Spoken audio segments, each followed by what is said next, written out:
Psalm 75, verses 7. But Yah is the judge. He putteth down one and setteth up another. Peace. Shalom, shalom. First and foremost, giving honor and praise to the God of Abraham, Isaac, and Yaakov. Give a double honor to 7130 South Chicago that taught me this truth. And give a double honor to all the brothers and sisters that the Creator has walking in these last days. With that being said, peace and shalom. Alright, brothers and sisters, we're going to go into part 3 of what you will call the times of the Gentiles. This should be part 3. So, what we was talking about was, we was talking about what the Messiah was talking about when he made the statement in regards of Jerusalem shall be trodden down of the Gentiles until the times of the Gentiles be fulfilled, right? So what I want to do is, for the sake of time, and I won't be babbling all over the place, we're just going to go straight into it. So what we was at the first chapter of the book of Maccabees, right? And we're going to be reading the book of Maccabees, and we're going to be reading, quote unquote, the history of Rome also, right? It's because when the Mashiach is talking about the times of the Gentiles, he's basically talking about what we will refer to as the European world power system. Is because the first concept of the Europeans would start with, quote unquote, Alexander, and then it's going to start with the Romans. So when we're talking about the times of the Gentiles, we're talking about the European world power system, right? So let's look at this. Let's turn to book of Maccabees, first chapter, first verse. And it came to pass after Alexander, son of Philip, the Macedonian, who came out of the land of Kittim. Now, if you go look up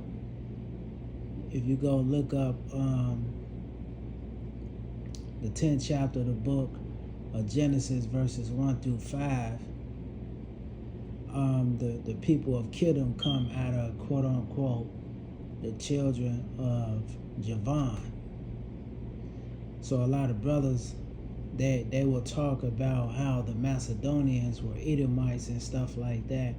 And in certain Bibles, like I had a Tanakh, right? I still have it.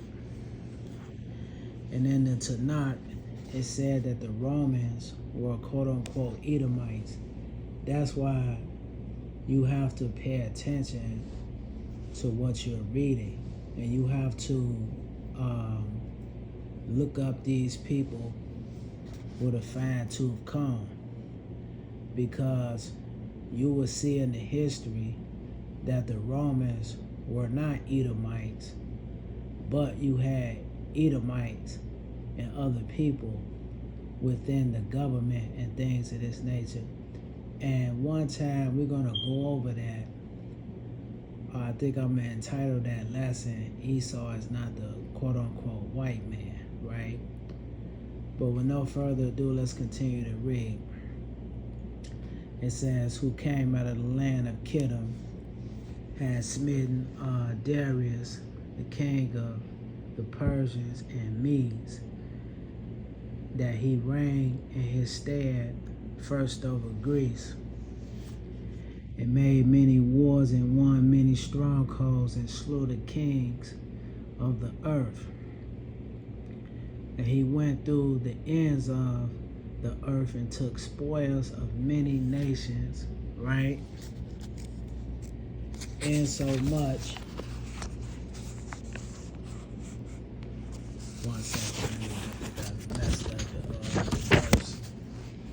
Yeah, it says, and so much that the earth was quiet before him, talking about Alexander, whereupon he was exalted, and his heart was lifted up, and he gathered a mighty strong host, and ruled over countries and nations and kings, who became tributaries unto him.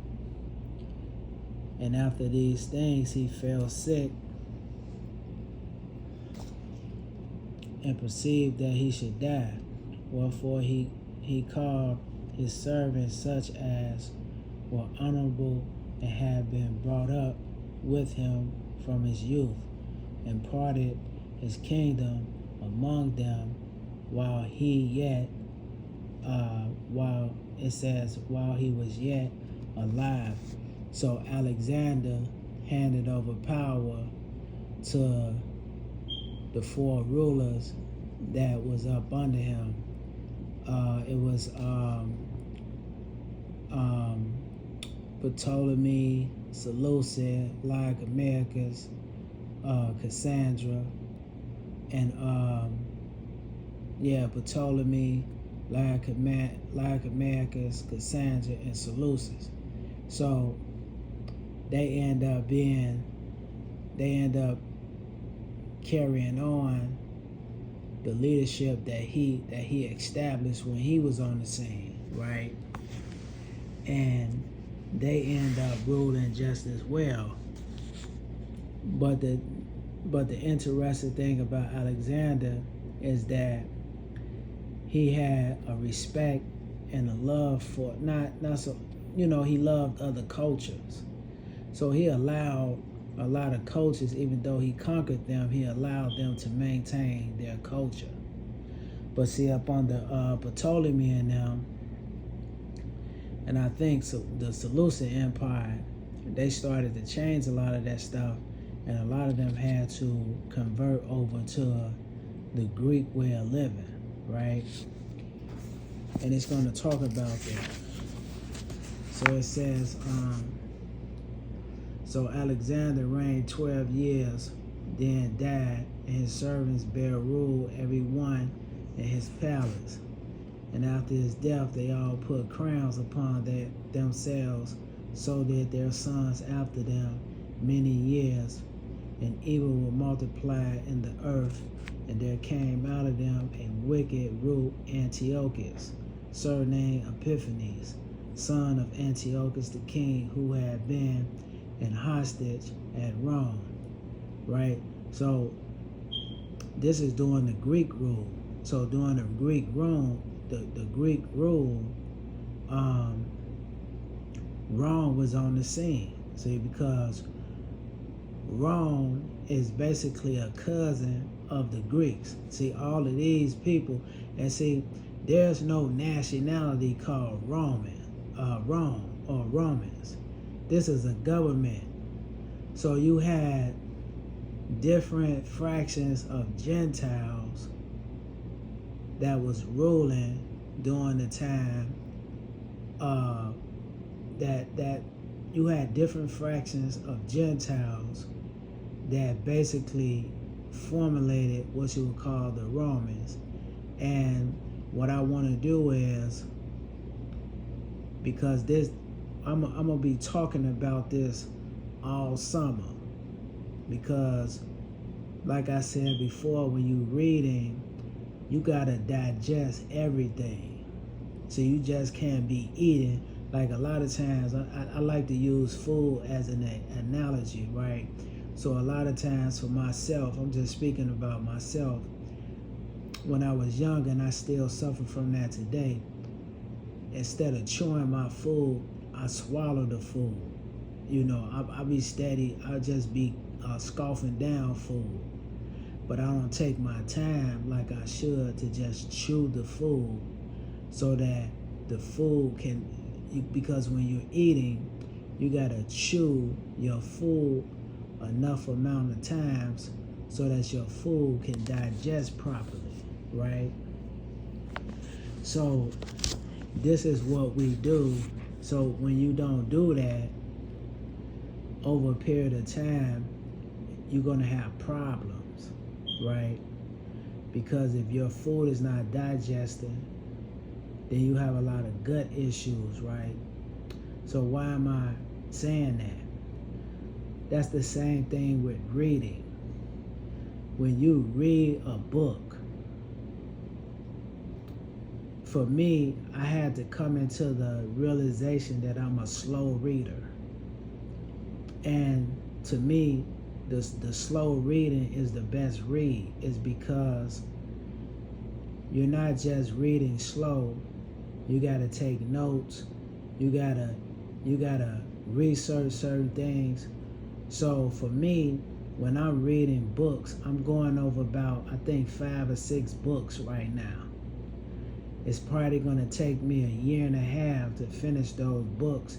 Is because I like to take my time to sit back and to digest everything that's coming out of that book. I gotta go over the cross references. I gotta go over what people say, because you can't believe everything what people is talking about. So this is why I'm saying that this series is going to be a long series, is because we got to go over every aspect of this history. And if you're not going to do it like that, you're not really going to understand what's going on. So let's continue to read. It says, and there came out of them a wicked root, Antiochus, surnamed Epiphanes, son of Antiochus the king, who had been an hostage at Rome. He reigned in the 137th year of the kingdom of the Greeks, right? In those days, it says, in those days went there out of Israel wicked men, who persuaded many, saying, let us go and make a covenant with the heathen. And see, that who they talking about? They talking about who? They talking about the Greeks that are round about us. For since we departed from them, we have much sorrow. So who is the nation of Israel that's in captivity? That's the so-called black man. See? That's the so-called black man. But let's jot over a little bit. Let's start at the 41st verse. It says, moreover, King Antiochus wrote to his whole kingdom that all should be one people. Everyone should leave his laws. So all the heathen agreed according to the commandment of the king. Yea, many of the Israelites consented to his religion and sacrificed unto idols and profaned the Sabbath. And what religion was they following? A lot of them was following what you would call Zeus and all this type of stuff, because Zeus is just another form of the Babylonian mystery system. So when they following all these different gods, Apollos and Zeus and Serapis Christus and all this type of stuff, or in the Greek they will call their gods the Bacchus and things of this nature. When they're following these gods, even though they got different names, they're really the same God. And who are they following? What they call Aphrodites and all this type of stuff. That's just basically Semiramis, Tammuz, and Nimrod. See? but they're going to call them by other names because, when we came up under the Greeks, we didn't know that tongue. See, just like when the Romans came amongst us, they were speaking another language. See, but let's continue. It says, yea, many of the Israelites consorted to his religion and sacrificed unto idols and profaned the Sabbath.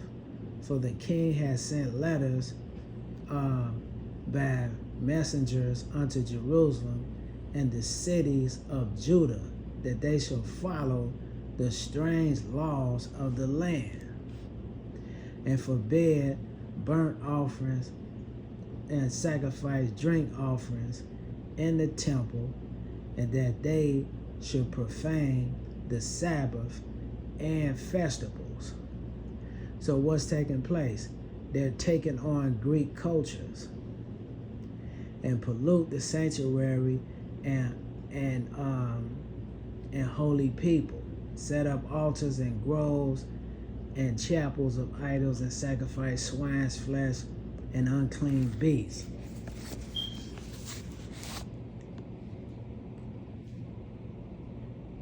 That they should also leave their children uncircumcised. Why are they doing this? It's because circumcision was a practice that we was following. See, because from a physical standpoint of view, it was a gesture that's saying that what? We was a clean people. And if you was uncircumcised, you was considered what? Unclean.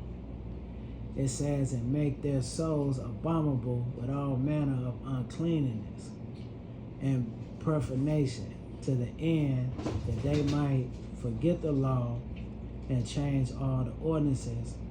And whosoever would not do according to the commandment of the king, he said he should die. In the self-same manner wrote he to his whole kingdom, and appointed overseers over all the people, commanding the cities of Judah to sacrifice city by city. And it says, then many other people were gathered unto them, to wit, every one that forsook the law, and so they committed evils in the land, and drove the Israelites into secret places, even whatsoever they could flee for secure. Now the 15th day, it said, now the 15th day of the month of Caslu in the 145th year, they set up the abomination of desolation. And what is that? That's another way of life that is contrary to the Creator.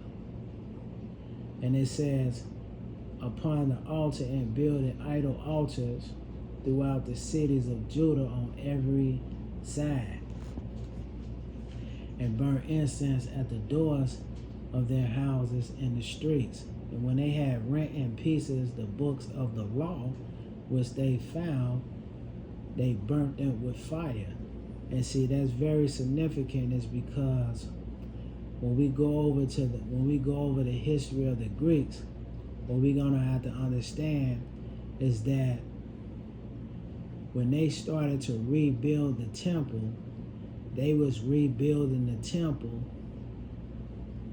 off of the situation after the Greeks had burnt majority of our customs and traditions, because they had already set up their customs and traditions in Greece.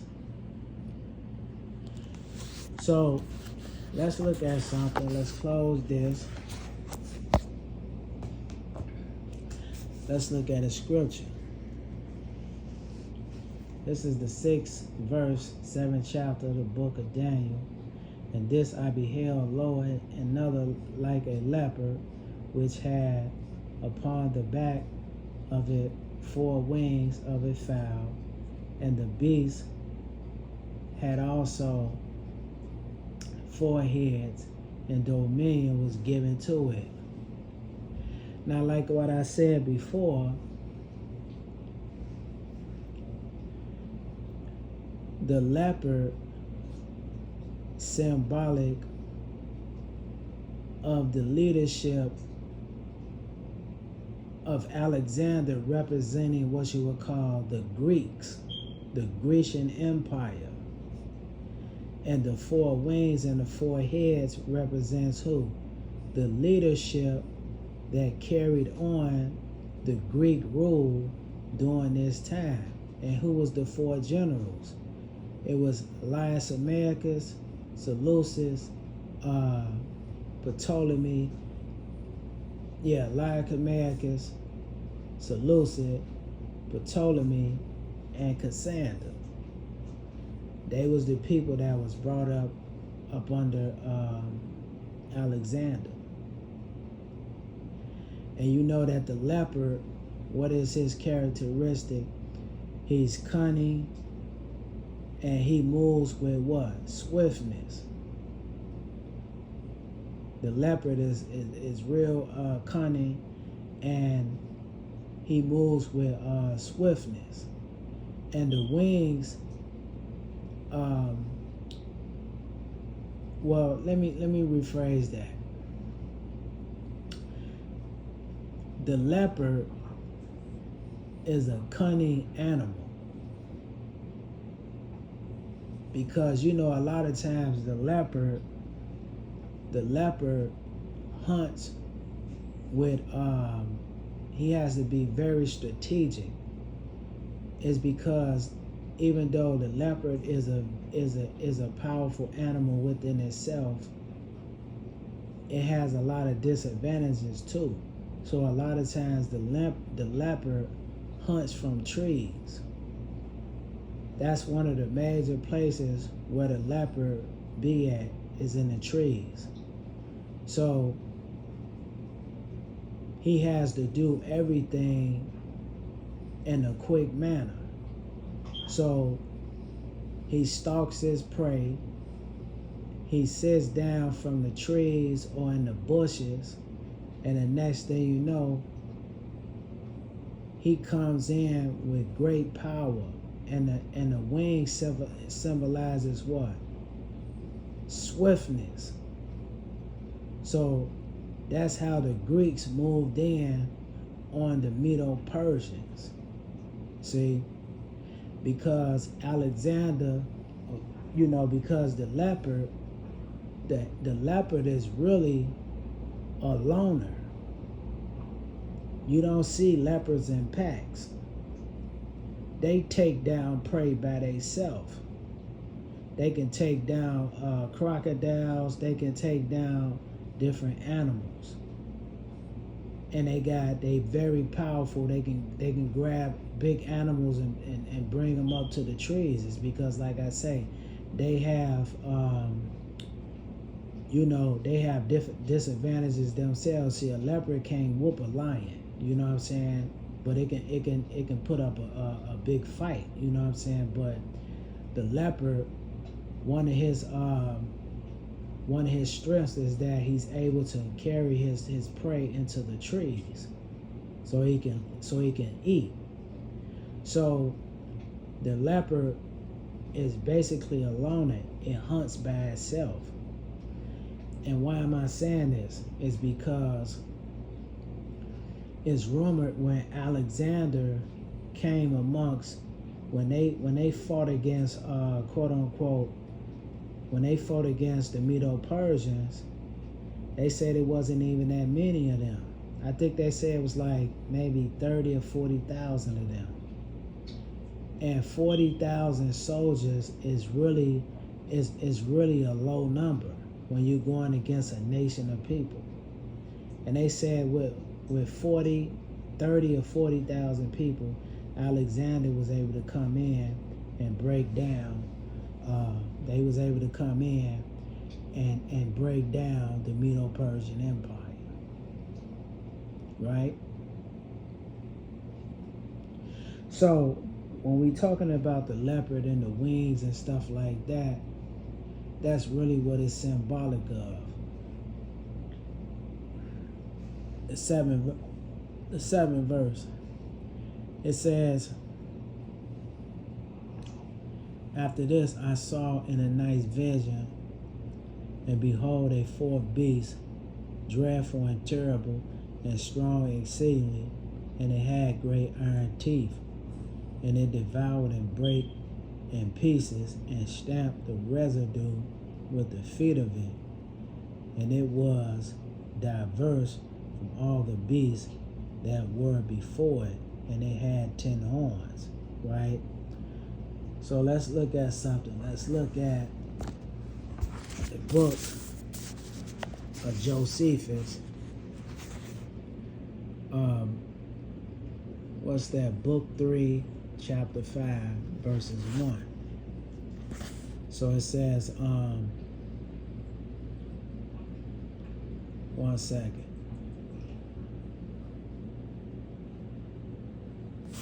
Because when you going over here,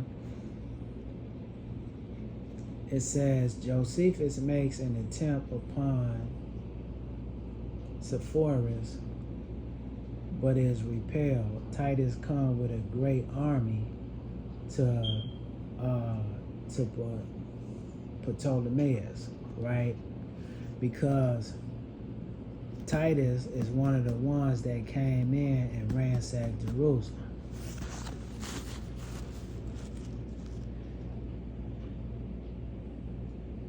It says a description of Roman armies and Roman camps and what Romans are commanded for. It says, verse 1, Now here one cannot but admire at the precaution of the Romans in providing themselves of such household servants as might not only serve at other times for the common offices of life, but might also be of advantage to them in their wars. And indeed, if anyone does but attend to the other parts of their military discipline, he will be forced to confess that their obtaining so large a dominion have been acquisition of their value, and not the bare gift of fortune. For they do not begin to use their weapons first in the time of war, nor do they then put their hands first into motion, while they avoided so to do in times of peace, but as if their weapons did always cling to them. It says they have never any truce from warlike exercises, nor do they stay till times of war admonish them to use them. For their military exercises differ not at all from the real use of their arms, but every soldier is everyday exercise, and that with great diligence, as if it were in time of war, which is the reason why they bear the fatigue of battle so easily. For neither can any disorder remove them from their usual regularity, nor can bear affright them out of it, nor can labor tire them. With firmness of conduct make them always to overcome those that have not the same firmness. Nor will he be mistaken that to call those their exercises unbloody battles, and their battles bloody exercises. Nor that it says, nor can their enemies easily surprise them with the suddenness of their incursions. So when we talking about how when it says, and after this I saw in a night visions, and behold a fourth beast, dreadful and terrible and strong and exceedingly. And it had great iron teeth, and devoured and brake in pieces, and stamped the residue with the feet of it, right? And what is that talking about? See, it's talking about how powerful Rome was at that time. And one of the books that I think you should check out to kind of go into that history is, quote unquote, the Roman Empire during the time, the Roman Empire in the book of Josephus. See, that's a good book that you can research. And there's other books also, because what we got to understand is that when we looking at this, we have to look at this from a historical standpoint of view. We have to become historians. We got to start to read certain things. And see, if we're not going to read stuff, we're not really going to understand what prophecy is talking about. Because we use this term at school, when I used to be at the temple, figurative language couched in historical symbolism. See? So it says, and it was diverse from all the beasts that were before it, and it had 10 horns. So when it's talking about it was more diverse, what does that mean? It means when Rome ceased to continue to rule as an empire, it transformed itself into a religious empire. And that's, brothers and sisters, is the Roman Catholic Church. And it says, and it had 10 horns. What does that mean? That means that you're going to have people that they're going to come out of, quote unquote, the Roman Empire. See, and they're going to formulate these different nations and things of this nature, because you're going to have nations that's going to come out of what we would call the Caucasus Mountains, and they're going to start to fight against this empire. See? And then, a lot of times when these nations, when they do that, they start to absorb themselves amongst these people. And they're going to start taking on the Roman spirit just as well, because when Rome ceased to be a nation, they ceased to be an empire, they started to do what? They started to create a false religion, and they started to turn people into what you would call Roman Catholics, brothers and sisters. And one of the religions that we're going to be going into is the Christian religion. It's because the Christian religion, it does not come out of the Israelite way of life. It comes out the Catholic Church. So when it's talking about the 10 horns, brothers and sisters, let's see what it's going to be talking about, right? So these are some notes that I wrote down, right? So when it says the 10 horns, we're talking about the 10 nations that came out of Rome. Now, but there's a lot of these different nations that came out of the Caucasus Mountains. And they started to come against the original, the people that started what you would call the Roman Empire. But see, in actuality, some of the people that was a part of the Roman Empire came up out of these mountains too. But let's look at this. Because the 10 horns are basically 10 nations. So you got the Ostrogoths, You got the Ostrogoths, you got the Heruli, you got the Franks, you got the Vandals, the Saxons, you got the Angles, you got the Burgundians, you got the Lombards, you got the Suevians, the Danes, the Goths, and the Suebies. And like these are like other nations that was coming out the mountains too, you know. And they didn't all come out out of the Caucasus at the same time. They came out of there like, like probably every 100 years later or something like that. You know what I'm saying? But these were the more ancient, what they would call the 10 toes. But as time started to evolve and things started to change, they changed over to the modern form of the 10 toes, which is Germany, Portugal, Spain, Italy, Luxembourg, France, Greece, Dutch, Switzerland, and England, right? This is the more modern form.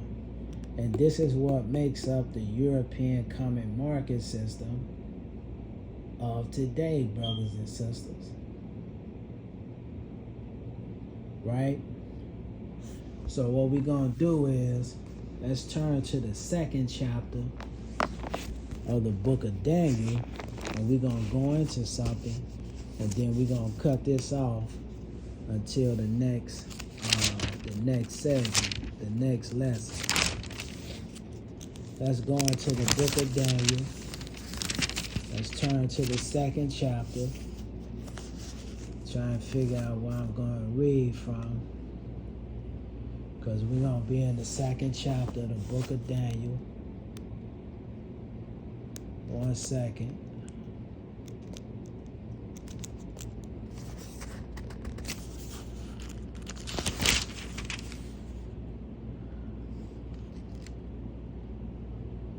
Okay.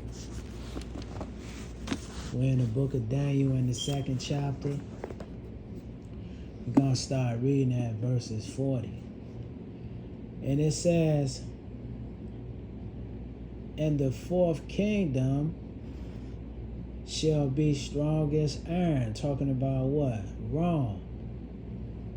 "For as iron breaketh in pieces and subdueth all things." Right? And that's just basically the Roman Empire controlling a lot of stuff.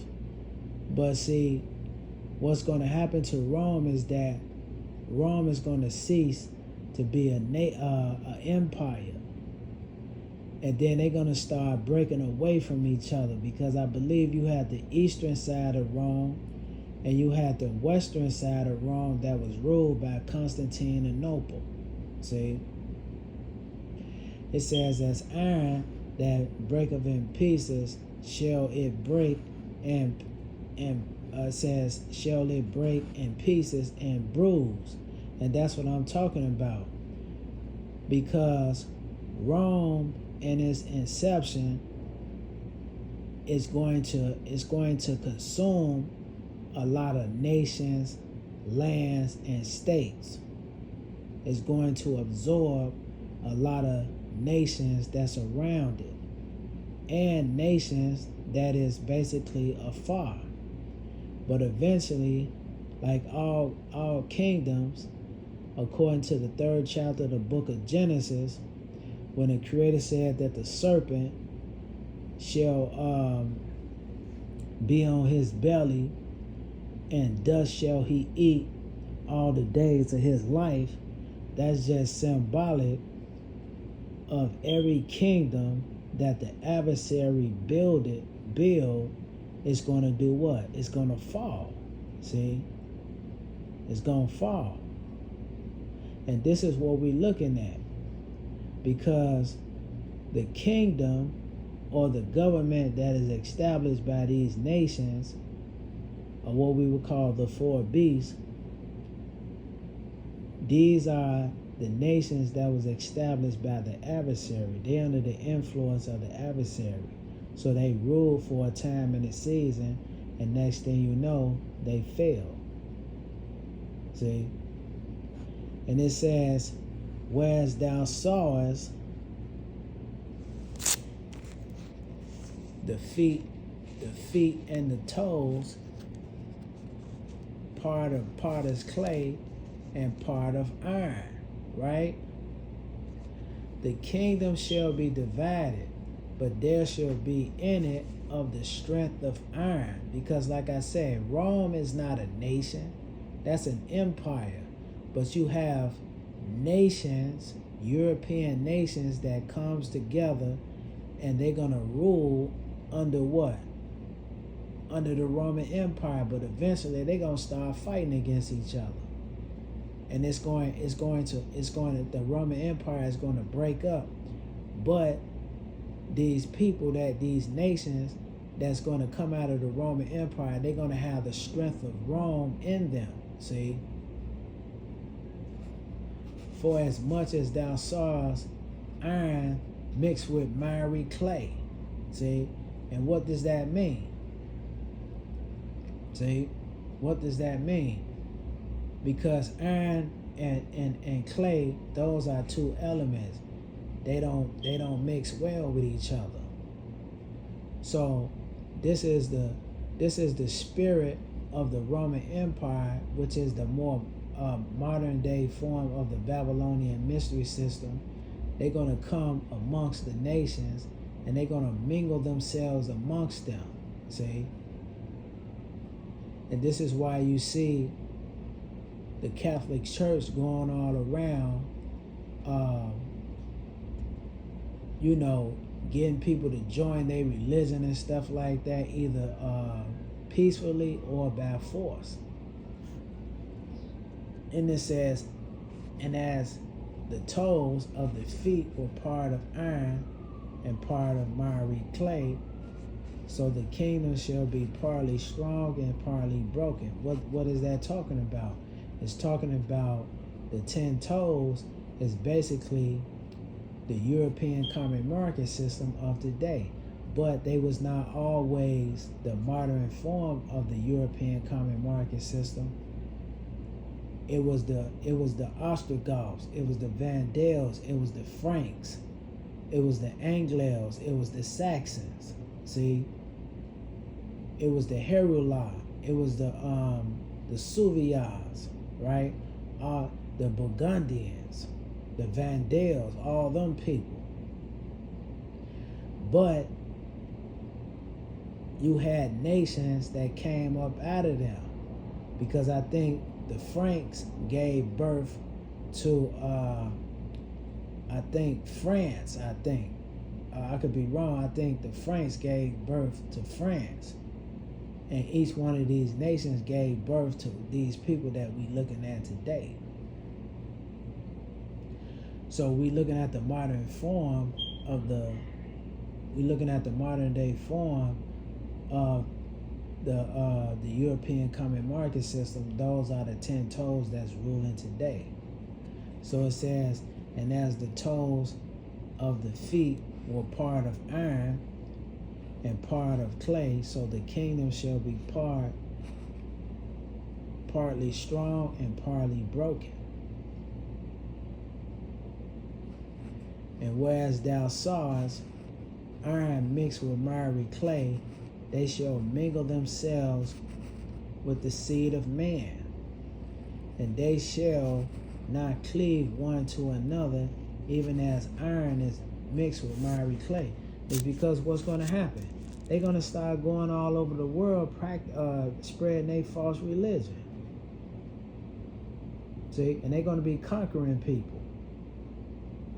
See, they're going to be conquering people. And one of the peoples that they're going to conquer is the nation of Israel, the so-called Negro. They're going to conquer us. And we're going to be, and one of the religions that they was pushing was what? Christianity, y'all. See? That's one of the major religions that they was pushing, was Christianity. So what I want to do, brothers and sisters, is that I want to cut this segment off, and we're going to go into part 4, dealing with the times of the Gentiles. Peace, shalom,